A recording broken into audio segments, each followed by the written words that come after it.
Sensibiliser les cadres et agents des impôts de la province du Congo central à la mobilisation optimale des recettes fiscales de l'État, c'est l'objectif du séjour de travail du patron des impôts, José Sélé Yalagouli, dans l'ouest de la RDC.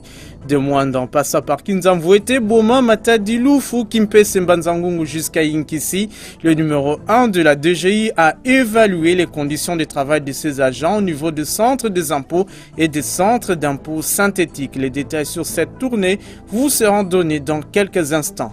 Et puis, à la fin de cette émission, nous allons boucler la série des rétrospectives des activités de nos partenaires en 2017 avec la cadette des régies financières, la DGRAD.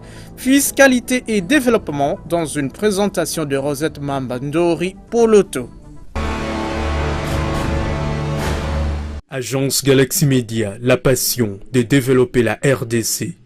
Mesdames et messieurs, c'est un réel plaisir de vous retrouver en ce jour pour vous présenter la grand-messe de finances publiques en République démocratique du Congo, fiscalité et développement par de la Banque centrale, où cette institution monétaire a relancé cette semaine le processus de mise en œuvre des mesures d'accompagnement de l'instruction 007 du 6 septembre 2017. Elle porte sur la réglementation de change manuel. La Banque centrale du Congo a du coup transmis le 2 février 2018 à la Confédération de cambistes manuels, COCAM en sigle, la mouture de la convention d'affiliation, et cela pour enrichissement. Il faut noter que la Banque centrale du Congo vise ainsi à sensibiliser les cambistes manuels sur les respects de la réglementation et sur la lutte contre les blanchiments d'argent. À la direction générale des impôts, le directeur général José Sélé Yalagouli, à la tête d'une forte délégation, a séjourné dans la province du Congo central. C'était du 4 au 9 février 2018. C'était également dans le cadre d'une mission d'itinérance dans cette province fiscale qui avait pour but de sensibiliser les cadres et agents des impôts à la mobilisation de recettes fiscales. Le numéro 1 des impôts s'est également rendu compte des conditions de travail des cadres et agents du fisc au niveau de cette province. Témoin de l'événement, Patience Vumilia Abokole et Étienne Kumba Tuma. Suivez.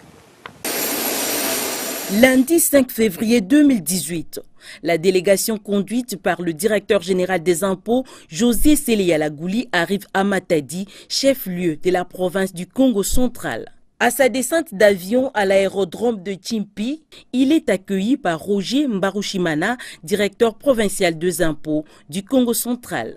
Le numéro 1 des impôts présente tout de suite après ses civilités au gouverneur de province, Jacques Mbadou, avant de mettre le cap sur la direction provinciale des impôts où cadres et agents du fisc lui ont réservé un accueil chaleureux.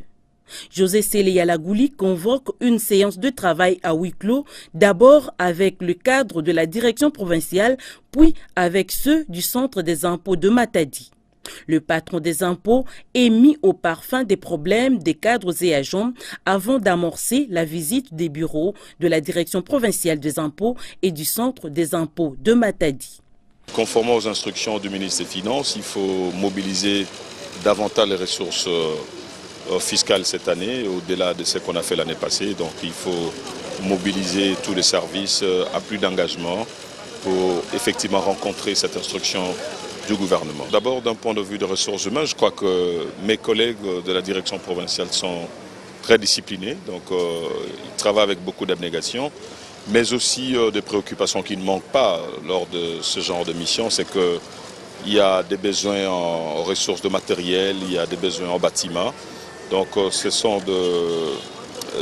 des préoccupations que nous allons enregistrer pour soit répondre au niveau de la haute direction, soit soumettre celles qui débordent le cadre de notre budget et de notre compétence à l'attention du ministre des Finances qui est notre ministre des tutelles. Pour le directeur provincial des impôts, la visite du directeur général dans sa province est un signal fort pour le cadre et agents du fisc. Je suis satisfait, honoré par la visite de M. le directeur général des impôts à la suite de ma prise de fonction à la tête de la direction provinciale des impôts du Congo central. Nous sommes engagés à la mobilisation des recettes. C'est dont je remercie M. le DG qui nous a placé confiance. Avec ses 245 assujettis, le centre d'impôt synthétique de Kinzanvweti souffre de mauvaises conditions de travail, au-delà des difficultés liées au recouvrement des recettes fiscales, faute de culture fiscale des contribuables. Le centre d'impôt synthétique de Boma et celui de Mwanda n'ont pas échappé à la visite du patron des impôts. Mêmement d'ailleurs pour le centre d'impôt synthétique de Matadi, de Nzanza et Mvuzi. De retour vers Kinshasa, la délégation s'est rendue compte de l'état de lieu du centre déconcentré de la DGI installé au poste frontalier de Loufou. Raison des échanges entre José Sélé et cadres et agents du fisc, ainsi que les responsables des services opérant aux frontières, notamment la douane congolaise. Poursuivant son périple, le directeur général des impôts est passé tour à tour au centre d'impôts synthétiques de Kimpese, Mbanzangungu et Inkisi. Une mission qui a permis au patron des impôts de se faire une idée sur les conditions socio-professionnelles du personnel de cette province fiscale. Je suis satisfait de la mobilisation des recettes au niveau de la province dans son ensemble parce que pour l'exercice passé, ils ont dépassé le seuil minimum fixé par le ministère des Finances, c'est-à-dire 80%. La province est située à 88%. Mais il faut qu'on se dépasse parce que les enjeux sont importants, conformément aussi aux instructions du chef de l'État qui voudrait que le Congo puisse garantir son indépendance économique et financière. Donc nous devons nous mobiliser pour que cette année on fasse un peu plus. Partout où il est passé, José Sélé à la Gouli a exhorté son personnel à observer les règles d'éthique et de déontologie professionnelle, gage de toute réussite, en mettant un accent particulier sur leur mission régalienne, celle de la mobilisation des recettes fiscales de l'État, tout en promettant une amélioration progressive des conditions socio-professionnelles. Le directeur général des impôts a mis à profit son séjour pour visiter quelques gros contribuables de cette province fiscale, notamment le port terminal de Matadi, MGT, les sociétés pétrolières Perenco et les Rexcom Petroleum. Nous sommes venus voir ces contribuables qui est l'un des majeurs au niveau de nos services ici pour discuter avec eux de manière à comprendre leurs préoccupations d'un point de vue fiscal pour savoir dans quelle mesure les accompagner pour mieux faire les affaires, mais aussi une fois que les affaires sont faites, il faut payer l'impôt. Donc nous sommes venus parler avec eux de tout ça, comment ça évolue et puis quelles sont les prévisions de recettes que nous pouvons attendre d'eux au courant de l'exercice 2018.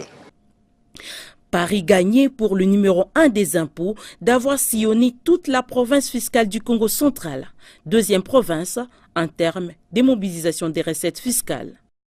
Une autre délégation, mesdames et messieurs, c'est celle de la douane togolaise qui vient de boucler sa mission d'études débutée depuis le lundi 6 février dernier à Kinshasa. La mission a trait au fonctionnement de services à la Direction générale de douane et accises DGDA. À l'issue de leur tournée dans la ville-province de Kinshasa, les douaniers togolais ont fait le rapport de leur mission au directeur général adjoint de douane et accises, Jean-Baptiste Kongolo Kabilamuchi, représentant le directeur général de Oruguiza Magera Empêché. C'était le vendredi 9 février 2018 au siège de l'administration douanière congolaise. Plus de détails dans ce reportage signé Michel Wangilokwa sur les images de Landry Nyangi et Lostine. Ils sont du commissariat des douanes et droits indirects du Togo en mission d'étude à la Direction générale des douanes et accises de la République démocratique du Congo. Les douaniers togolais sont venus s'enquérir de l'expérience de la douane congolaise dans l'informatisation des déclarations et le suivi en temps réel des conteneurs à travers le scellé électronique.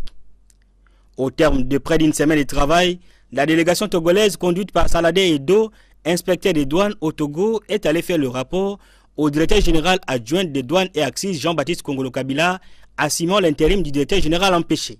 Les douaniers togolais sont satisfaits pour avoir appris beaucoup de choses à la DGDA.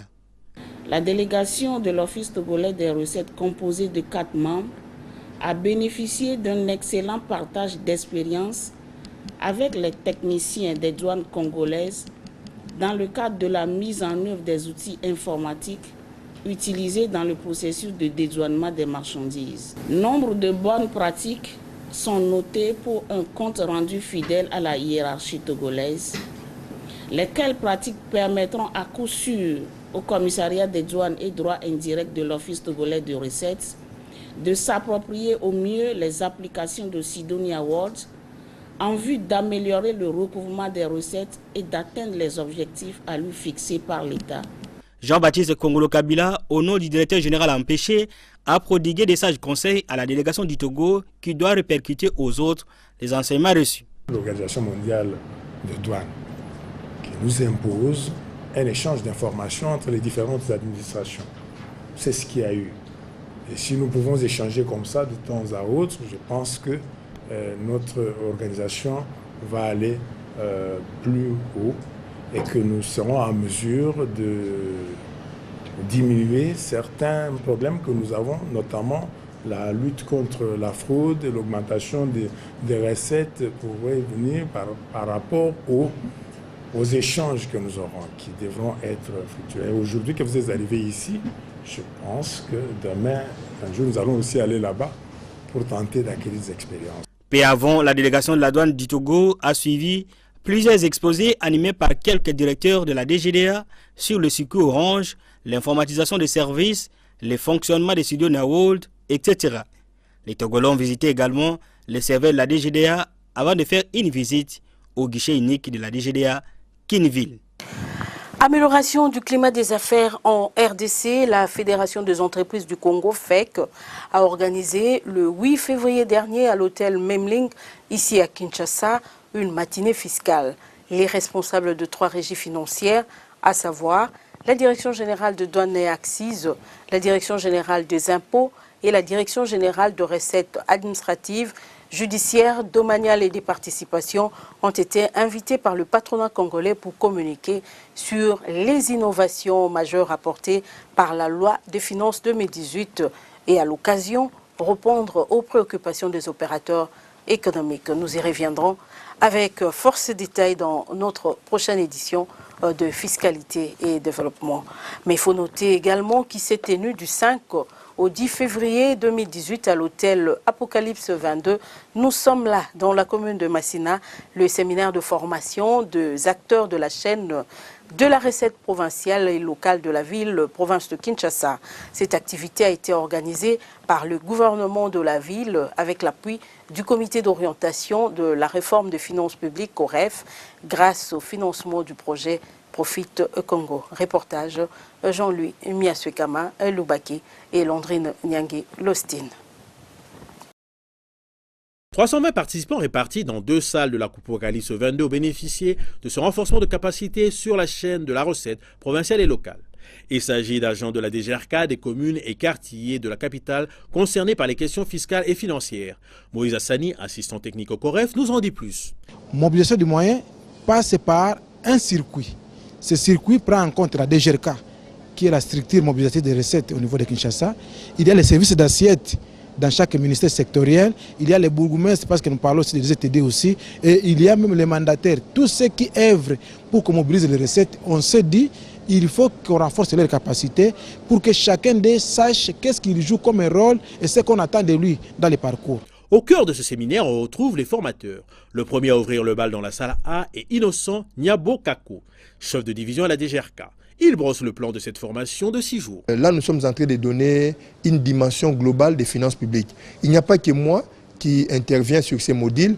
Il y a encore d'autres modules qui parleront de gestion budgétaire, de la comptabilité, aussi bien nationale que comptabilité générale. Oui, en partie double. Et nous parlerons de la procédure des recettes non fiscales et fiscales.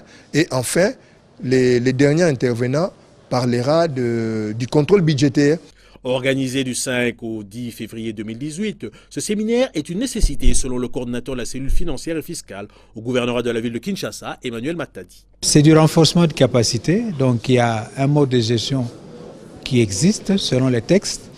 Il est important de pouvoir rappeler pour ceux qui connaissent et pouvoir apprendre pour ceux peut-être qui ne le connaissent pas encore. C'est près de 2000 agents à la DGRK Et je pense que des occasions comme celle-ci devraient être répétées pour permettre à ce que le personnel puisse assimiler l'entièreté de la matière. Les participants sont tout naturellement satisfaits de cette formation. Si il faut parler en termes d'impression, elles sont très bonnes. Très bonnes d'abord dans l'agencement de différents sujets qui ont été traités. La première activité du genre a eu lieu en novembre 2017 avec les agents du district de Hatchangou. La deuxième a concerné ceux des 3 autres districts, Funa, Moamba, Lukunga. Le ministre provincial des Finances a organisé ce séminaire avec l'appui du COREF sur financement du projet Profit Congo. Près de 400 personnes venues des différentes organisations de la société civile, des groupements professionnels et syndicaux, des femmes de toutes les catégories professionnelles et des jeunes ont participé aux séances de restitution de l'analyse du projet de loi de finances 2018 par la société civile, et ce, à travers le réseau Gouvernance économique et démocratie, REGED, en sigle, sous la coordination du COREF avec l'appui du projet Profit Congo. C'était du 5 au 8 février 2018 à Pullman Hotel dans la commune de la Gombe. Les détails dans cette page magazine signée Didi Mavambunombo Lopepe sur les images de Fanfon Makitou Doma et Peter Lomajessa Okoma. Pullman Hotel de Kinshasa, nous sommes lundi 5 février 2018. Au Salon Congo, les directeurs exécutifs du réseau Gouvernance économique et démocratie REGED, une structure importante de la société civile, fait la restitution de l'analyse du projet de loi des finances 2018. En face du bishop Abraham Djamba Samba Wachako pour cette première journée de restitution, les organisations de la société civile, des assises coordonnées par le comité d'orientation de la réforme des finances publiques COREF, avec l'appui de la Banque mondiale, de la coopération britannique et du Royaume de Belgique à travers le projet Profit Congo. Objectif général de cette analyse de la société civile, promouvoir la gouvernance financière par l'amélioration de la transparence et de la participation citoyenne au débat sur l'examen du projet de loi des finances. Au fil des années que nous faisons cet exercice, nous essayons de l'améliorer. L'améliorer, ça veut dire que ça ne doit pas rester une analyse de salon. Cette analyse doit aller le plus loin possible. C'est-à-dire qu'il faut d'autres cibles, des cibles qui travaillent aussi avec la population. C'est ainsi qu'on a pensé restituer auprès des groupes qui sont aussi influents pour que les recommandations des analyses puissent aller le plus loin possible. Si on n'en parle pas souvent, on nous présente le budget sans nous dire que tel ministère avait proposé autant, mais on n'a pas pris tout en compte. Mais c'est ici qu'on découvre et on doit savoir pourquoi il en est ainsi et savoir réfléchir sur des vraies réponses qu'on peut apporter justement pour essayer d'améliorer la situation quant à ça. Autrement, on ne saura pas dire qu'il y a une vraie participation citoyenne dans l'élaboration du budget. L'analyse du projet de loi des finances 2018 a porté sur 6 secteurs qualifiés de pro-pauvres, notamment la santé, l'éducation, l'agriculture, le développement rural, les mines, les infrastructures et travaux publics, ainsi que la sécurité dans le volet police de proximité. Selon la société civile, il y aurait des augmentations apparentes par rapport à 2017. Elle félicite le gouvernement central congolais d'avoir un tant soit peu rencontré quelques-unes de ces recommandations formulées depuis quelques années, celle de revoir à la hausse le budget de certains secteurs pro-pauvres. Mais la société civile encourage surtout le gouvernement à atteindre rapidement le minimum requis par les différents engagements pris au niveau national et international, celui de porter le budget de la santé à au moins 15%, au lieu de 8,14% en 2018, celui de l'agriculture à 10% au lieu de 2,6% en 2018 et celui de l'éducation à au moins 20% au lieu de 15,73% en 2018. La société civile constate avec regret et dénonce le désengagement du gouvernement dans le secteur agricole en réduisant systématiquement le budget de 69%, soit de 8,36% du budget global en 2017 à 2,6% seulement en 2018. Cette situation irrite la société civile au moment où l'on parle diversification de sources de revenus de l'économie nationale, de faits qui compromettent le pays d'atteindre les objectifs de développement durable et l'émergence quotidiennement déclarée par les politiques. Alors comment ce secteur économique doit avoir une réduction? Ça c'est la question que nous nous posons et c'est une inquiétude. C'est vrai, ça ne s'explique pas. Donc je pense que cette analyse nous permet maintenant de voir comment est-ce que nous sommes en train de projeter, nous projeter dans l'avenir, si nous ne pouvons pas tenir compte de ce secteur-là, qui est le secteur le plus important. Je me suis posé la question de savoir comment est-ce que nous pouvons avoir un ministère de l'Agriculture et un ministère du Développement Rural pendant que tout cela, que ce soit agriculture et développement rural, c'est toujours dans le même environnement. Je pense qu'il y a un problème de perte de fonds inutile qui va quelque part. Si on pouvait garder agriculture et développement rural pour que tout ce budget-là puisse au moins servir à pouvoir valoriser l'agriculture, c'est-à-dire à pouvoir relancer l'économie agricole en milieu rural. Ça, c'est le secteur le plus important. Dans le secteur minier, crucial pour l'économie nationale, la société civile constate avec dégoût la forte dépendance des recettes minières encadrées par la DGRAD à un seul acte générateur qui est la redevance minière. Celle-ci contribue à 87% aux 446 milliards de francs congolais de prévisions contre les réalisations d'un peu plus de 396 milliards de francs congolais. Il a été constaté qu'il y a plusieurs autres actes générateurs qui n'ont jamais été activés, même s'ils ont été prévus par l'ordonnance loi, mais n'ont jamais été activés à ce jour par le ministère des Mines. Et c'est ça la sonnette d'alarme que la société civile ne cesse de lancer chaque année pour dire que si nous voulons avoir plus de recettes, activons les actes générateurs non activés à ces jours afin de maximiser les recettes dans les secteurs des mines. Au cours de la deuxième journée de restitution de l'analyse du projet de loi de finances 2018 par la société civile, ce sont les différentes organisations professionnelles et syndicales qui écoutent religieusement l'exposé du bishop Abraham Djamba Samba Wachako, directeur exécutif du REGED. Et les réactions sont très éloquentes. Dans le principe de transparence budgétaire, le gouvernement est en train de fournir quelques efforts, c'est visible, mais ce n'est pas encore ce que nous voulons. Parce que jusqu'à aujourd'hui, l'enseignement, c'est les parents pauvres de la République. Il faut quand même davantage que nous puissions continuer à travailler. Ici, il y a eu une recommandation internationale, notamment la recommandation d'Échillon, qui demande que le pays puisse donner 20% de son budget à l'éducation. Je crois que pour le budget de 2019, en tout cas, nous allons nous lever pour que le gouvernement respecte cette recommandation internationale. Donner 20% à l'éducation dans ce pays, c'est une chose qui avait été effective vers les années 60. Je regrette de reculer vraiment dans le temps, mais le pays disposait de 30% qu'on donnait à l'éducation. Et nous tous, nous savons que notre système d'enseignement était un véritable Eldorado. Aujourd'hui, si le gouvernement arrive à appliquer les 20% conformément à la recommandation d'Échillon, je crois que ça pourra soulager tant soit peu tout ce que nous avons comme problème dans le secteur de l'enseignement. Lors de la troisième journée de la séance de restitution de l'analyse du projet de loi de finances 2018, ce sont les femmes, toutes catégories professionnelles confondues, actrices politiques, cadres et agents du secteur public et privé, ainsi que celles des confessions religieuses, qui reçoivent positivement les informations issues de la dite analyse faite par la société civile. Elles voient en cette initiative une meilleure façon de participer au processus de budgétisation tout en formulant des recommandations qui doivent rencontrer absolument l'assentiment de la population.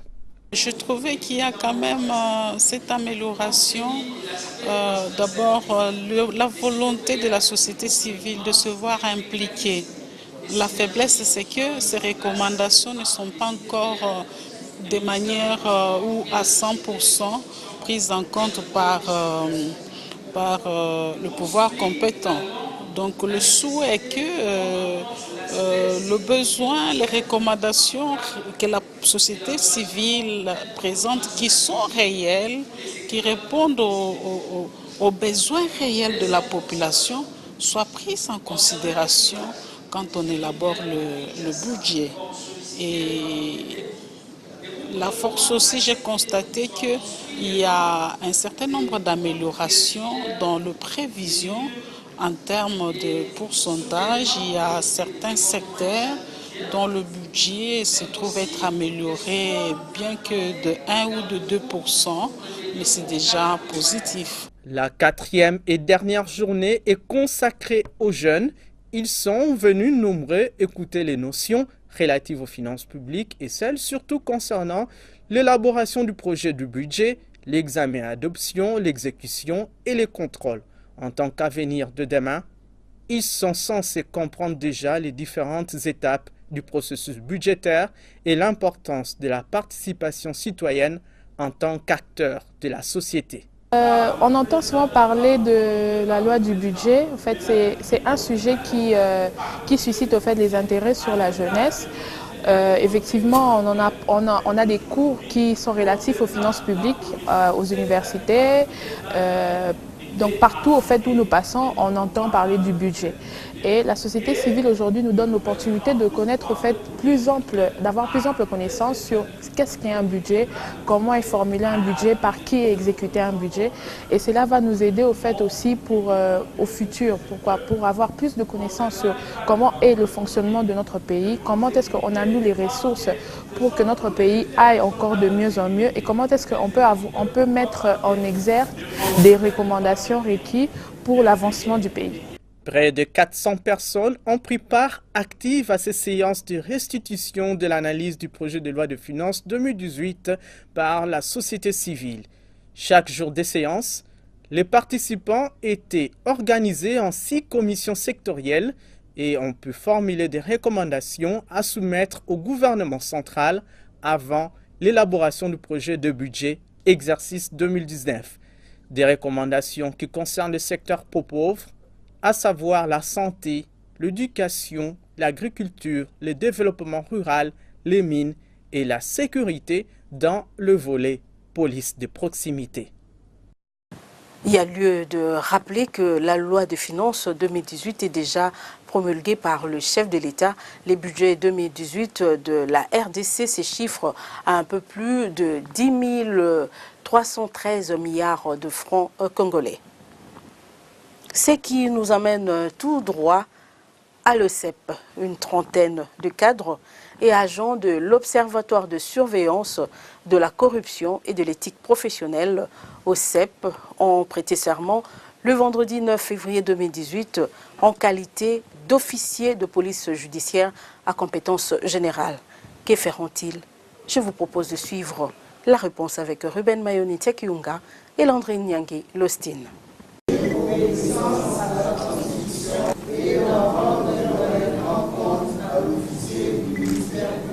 En qualité d'officier de police judiciaire à compétence générale, mes vives félicitations. Un serment qui montre à suffisance que les corrupteurs et autres corrompus n'auront plus la tâche facile. Ces officiers de police judiciaire à compétence générale seront désormais à leur trousse pour constater les infractions de corruption. Dans la lutte contre la corruption, il y a un triumvirat qui dit, la triptyque, toujours à 3 étapes, à côté de la prévention,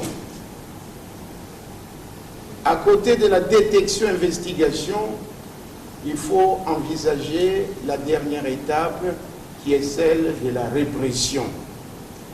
L'OCEP, à lui seul, ne pouvait pas accomplir les 3 étapes. Ainsi, il fallait recourir au dernier rempart en matière de lutte contre la corruption, qui est les cours et tribunaux.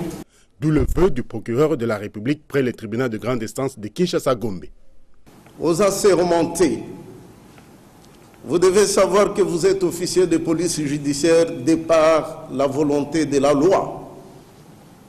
Voilà pourquoi cette loi doit demeurer votre guide dans toutes les actions que vous allez mener à partir de ces jours. Vous devez réellement être un traumatisme pour les criminels. Mais pour y parvenir, l'OPJ doit être loyal, impartial, intègre et modèle. La corruption érigée en sport national doit être combattue avec la dernière énergie car elle prive l'État des ressources internes et l'appauvrit davantage. Nous voulons faire de la corruption un acte à haut risque.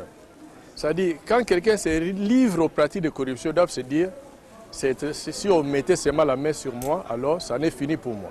C'est ce que nous voulons. Pour l'Observatoire de surveillance de la corruption et de l'éthique professionnelle OCEP, la lutte contre la corruption, ce flot qui gangrène la société congolaise, est un passage obligé vers l'émergence de la République démocratique du Congo à l'horizon 2030.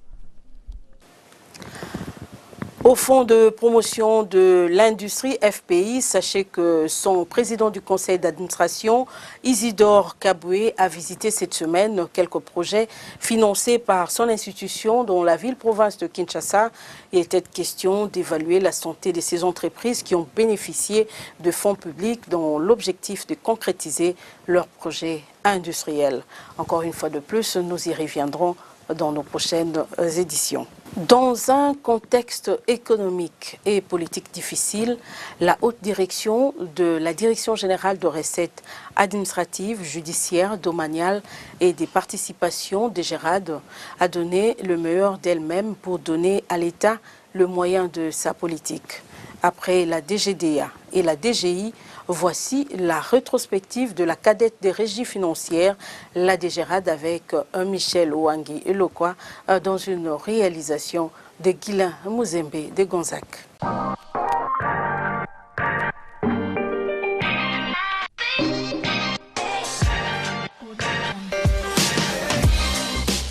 Quelques faits saillants marquent l'attention à la Direction générale des recettes administratives, judiciaires, domaniales et de participation des GERAD en 2017, au nombre desquels l'octroi par les comités de gestion aux agents et cadres quelques bus pour le transport journalier du personnel, participation de la haute direction aux différents séminaires et ateliers organisés par le gouvernement central pour la mobilisation des recettes fiscales et parafiscales de l'État, sans oublier l'amélioration des conditions de vie des agents et cadres de cette régie financière. À cela s'ajoute la mobilisation des ressources financières importantes pour le compte du Trésor public conformément aux assignations budgétaires pour l'exercice 2017. L'année 2017 commence à la Direction générale des recettes administratives, judiciaires, domaniales et de participation des GERAD par la participation de son responsable à la réunion convoquée par le Premier ministre honoraire Sami Badibanga. Les responsables des trois régies financières, à savoir la DGI, la DGDA et la DGRAD, sont invités pour une réunion d'orientation dans le but d'accroître leur capacité de mobilisation des ressources publiques. Occasion pour les chefs du gouvernement sortant de sensibiliser ces mandataires à fournir encore plus d'efforts dans la mobilisation des recettes afin de doter l'État congolais des moyens de sa politique. Il va de soi qu'aujourd'hui, le système fiscal en général mérite qu'on s'y penche un peu en termes de possibilités d'envisager aussi toutes les voies qui nous permettent de renforcer cette capacité de mobilisation de ressources, notamment l'amélioration du climat des affaires lui-même, la possibilité pour que toutes les entreprises payent ce qui est dû à l'État, de façon à permettre donc à celui-ci, donc l'État, de pouvoir disposer des moyens de sa politique. Le 14 février 2017, le directeur général des recettes administratives, judiciaires, domaniales et de participation des GERAD, Magisa Mikigutwe, anime une matinée fiscale à l'intention des opérateurs économiques membres de la Fédération des entreprises du Congo FEC. Au menu de cette rencontre, la sensibilisation des assujettis au strict respect des différentes échéances relatives aux déclarations de paiement des droits, taxes et redevances dues au Trésor public en vue d'éviter d'éventuelles pénalités conformément à la législation en vigueur en République démocratique du Congo. Le non-respect des délais de déclaration et de paiement des droits dus au Trésor entraîne l'administration des recettes non fiscales à appliquer à l'assujetti les pénalités et ou amendes prévues par des lois et règlements. En effet, Les pénalités fiscales sont des sanctions pécuniaires appliquées par les fiscs en vertu d'une loi ou d'un règlement. Il en existe de 3 sortes. Les pénalités d'assiette, les pénalités de recouvrement, ainsi que les astreintes. Ces pénalités sont applicables indépendamment des sanctions administratives ou pénales à infliger à l'auteur d'une infraction fiscale. 5 jours plus tard, le directeur général adjoint de la DGRAD, Emmanuel Mokosso, convoque les principaux responsables des services mobilisateurs des recettes. Au centre de discussion, pour finir de nouvelles stratégies pour une meilleure mobilisation des recettes non fiscales de l'État.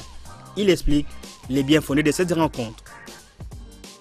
Nous allons, avec l'accompagnement du gouvernement, nous allons déployer des efforts et avec nos amis des services d'assiette, nous allons fournir des efforts.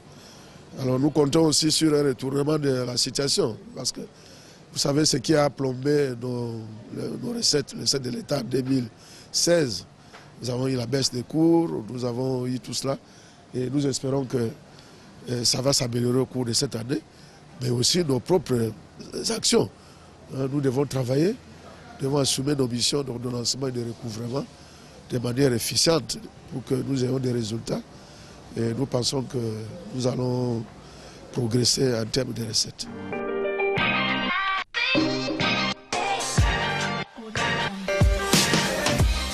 Mercredi 18 juillet 2017, une délégation du Fonds monétaire international venue de Washington DC échange avec les responsables de la DGRAD au sujet de l'évolution des réformes au sein de cette régie financière. Cérémonie présidée par le numéro 1 de la DGRAD. Magissa Mikikouté s'adresse directement à ses invités et demande l'assistance technique du FMI pour la mobilisation des recettes au sein de la DGRAD.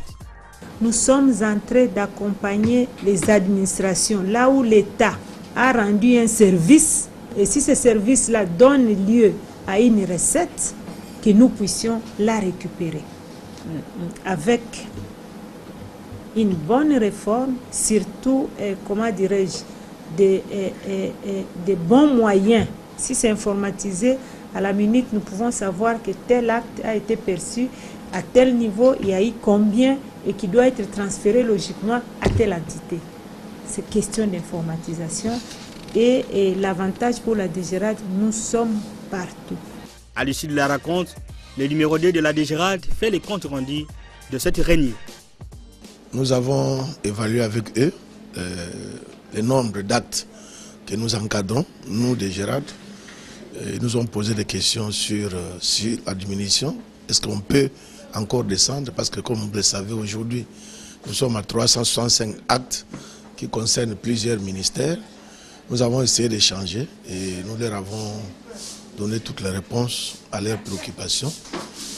Ils ont aussi abordé les points sur la perception de la DGRAD sur cette réforme, comment nous-mêmes qui vivons à l'intérieur, nous la percevons et quelles sont les pistes que nous-mêmes nous suggérons et si nous avions un besoin d'assistance technique pour la modernisation de la DGRAD. Voilà. La loi des finances numéro 17/005 du 23 juin 2017 au cœur d'une matinée d'information et d'échange entre les responsables des régies financières et les opérateurs économiques membres de la Fédération des entreprises du Congo FEC. Magissa Mikikouté explique au patronat congolais les différentes innovations et réformes introduites par la LOFIP 2017. Par la même occasion, le directeur général de la DGRAD lance un appel aux assujettis concernant au paiement des droits, taxes et redevances dus au trésor public à s'acquitter correctement de leurs obligations fiscales dans les délais échus en vue d'éviter d'éventuelles pénalités. Les innovations des fonds apportées par la loi des finances exercice 2017 sont reprises dans les articles 59 à 67. Elles consistent à l'intégration dans la nomenclature des actes des droits, taxes et redevances relevant du pouvoir central, des nouvelles taxes et redevances prévues dans la loi numéro 14/11 du 17 juin 2014 relative au secteur d'électricité. Les articles 36, 46, 66 et 67 Le but poursuivi par le législateur est de fiscaliser le secteur privé de l'énergie électrique en vue d'élargir l'assiette taxable des recettes non fiscales. Il s'agit plus précisément des actes suivants: la taxe sur la concession de production, de transport ou de distribution de l'énergie électrique dont l'effet générateur est la signature des contrats de concession. La taxe sur la licence de production indépendante autoproducteur de l'énergie électrique supérieure ou égale à 100 kW, d'importation, d'exportation ou de commercialisation de l'énergie électrique dont l'effet générateur est l'octroi de la licence. La redevance annuelle sur la production, les transports, la distribution et commercialisation de l'énergie électrique dont l'effet générateur est constitué par l'exercice des activités de l'électricité. L'intégration dans la nomenclature des droits, taxes et redevances relevant du pouvoir central, du droit de la délivrance de l'autorisation spéciale de circulation CPGL en vue de se conformer à l'accord sur l'amendement de l'arrangement entre le gouvernement du Burundi, de la RDC et du Rwanda sur la libre circulation des ressortissants de la CPGL du 26 juillet 2011. Fin juin 2017, la DGRAD est présente à l'édition de la Foire internationale de Kinshasa aux côtés des autres régies financières. Une occasion pour les agents d'expliquer aux visiteurs le rôle et les missions dévolues à cette régie financière.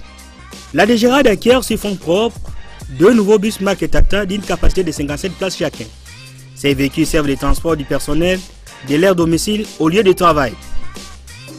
La cérémonie de remise officielle de ces 2 bus au personnel de la DGRAD intervient le lundi 21 août 2017 au siège même de cette régie financière. Ouvert fin août, le Premier ministre Bruno Tshibala clôture le 1er septembre les travaux de la conférence sur l'amélioration du climat des affaires en République démocratique du Congo. Plusieurs recommandations allant dans le sens de la suppression des entraves majeures à l'exercice des affaires dans le pays adoptées. Bruno Tshibala.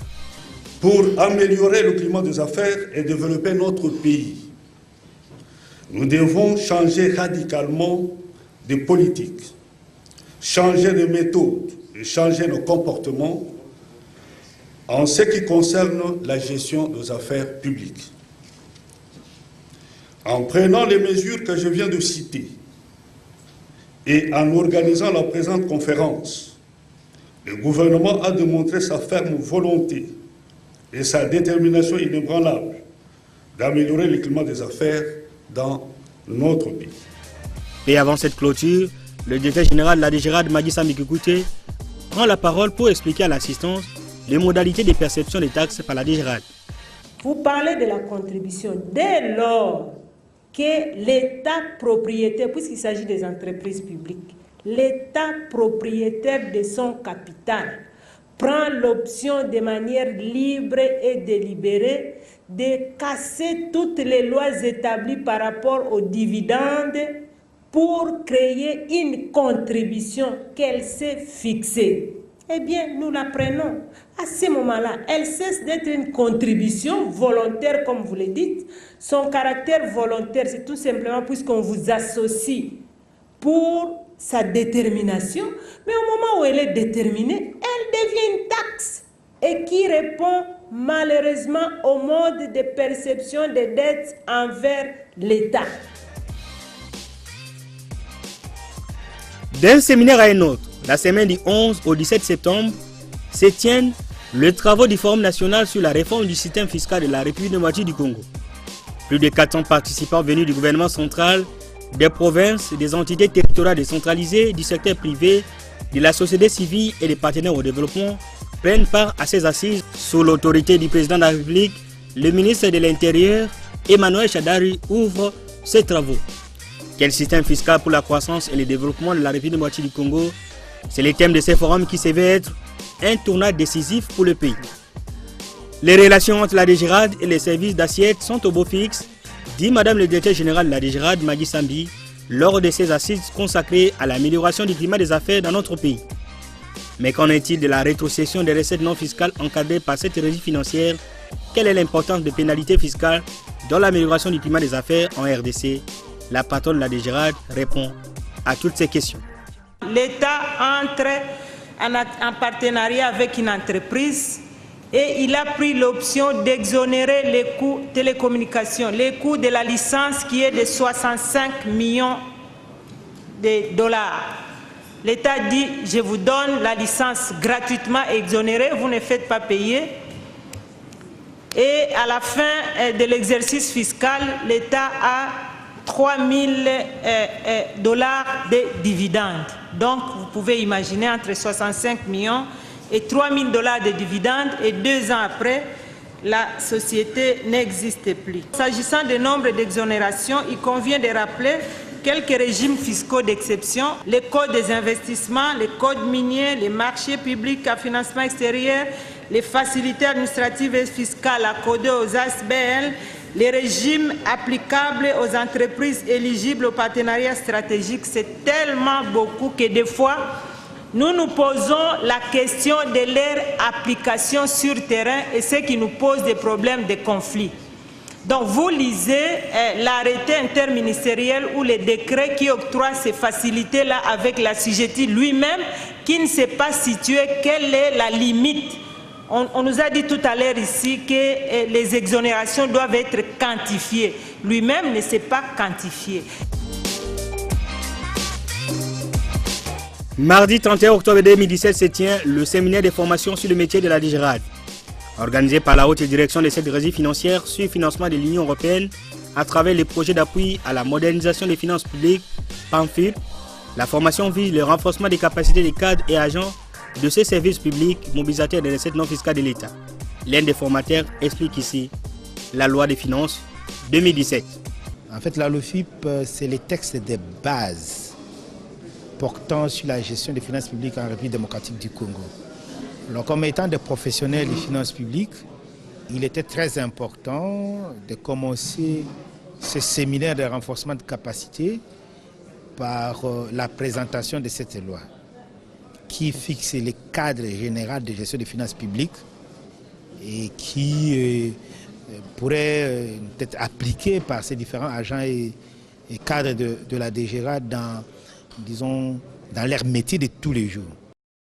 À la clôture de l'exercice 2017, la DGRAD a mobilisé en or pétrolier producteur 724 milliards 011 millions 363 570,21 francs congolais sur les prévisions budgétaires de 801 milliards 557 millions 281 836,0 francs congolais, soit un taux de réalisation de 90,32%. Comparé aux réalisations en or pétrolier producteur de l'année 2016, celles de 2017 ont augmenté de 172,66%.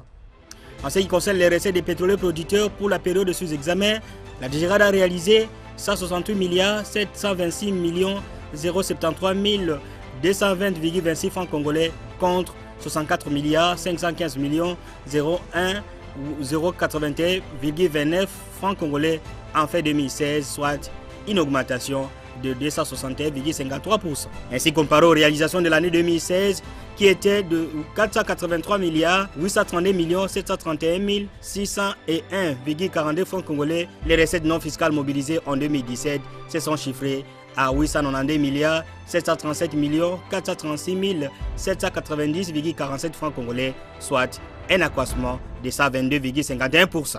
La capacité de mobilisation de la DGRAD a été affectée au cours de l'année 2017 par certaines contraintes dont les principales sont notamment la rupture des principaux équilibres macroéconomiques au niveau national attestés par le ralentissement de l'activité économique, la faible collaboration avec certains services d'assiette occasionnant la consommation des recettes à la source, le refus par les hôteliers de s'acquitter de la redevance sur les boissons, repas et nuitées.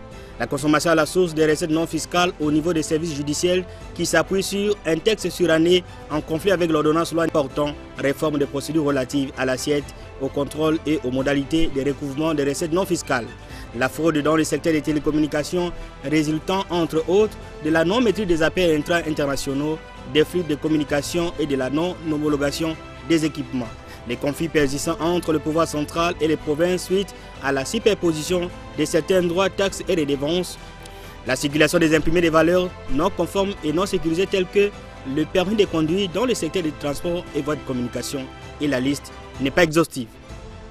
À la clôture de l'exercice 2017, la DGRAD a mobilisé en or pétrolier producteur 724 milliards 011 millions 363 570,21 francs congolais sur les prévisions budgétaires de 801 milliards 557 millions 281 836 francs congolais, soit un taux de réalisation de 90,32%.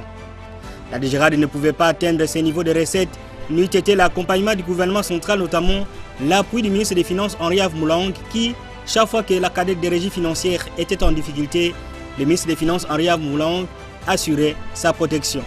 Tel un bouclier sur lequel venaient s'échouer les flèches enflammées. Avec l'appui du ministre des Finances, donc, la DGRAD a pu déjouer certains détournements des deniers publics et a combattu avec efficacité plusieurs antivaleurs. Les DG de la DGRAD, Magui Sambi, et ses deux adjoints, Moïndo et Mokoso, ont su diriger cette entreprise de main de maître durant l'exercice 2017. Avec cet exploit réalisé en 2017, il va sans dire que si toutes les conditions sont réunies, la DGRAD pourrait atteindre, voire dépasser ses assignations en 2018. Mesdames et messieurs, c'est donc à travers cette rétrospective que nous mettons un point final à ces numéros de fiscalité et développement dont j'ai eu le plaisir de vous présenter ces jours. Merci pour votre aimable attention. À la prochaine.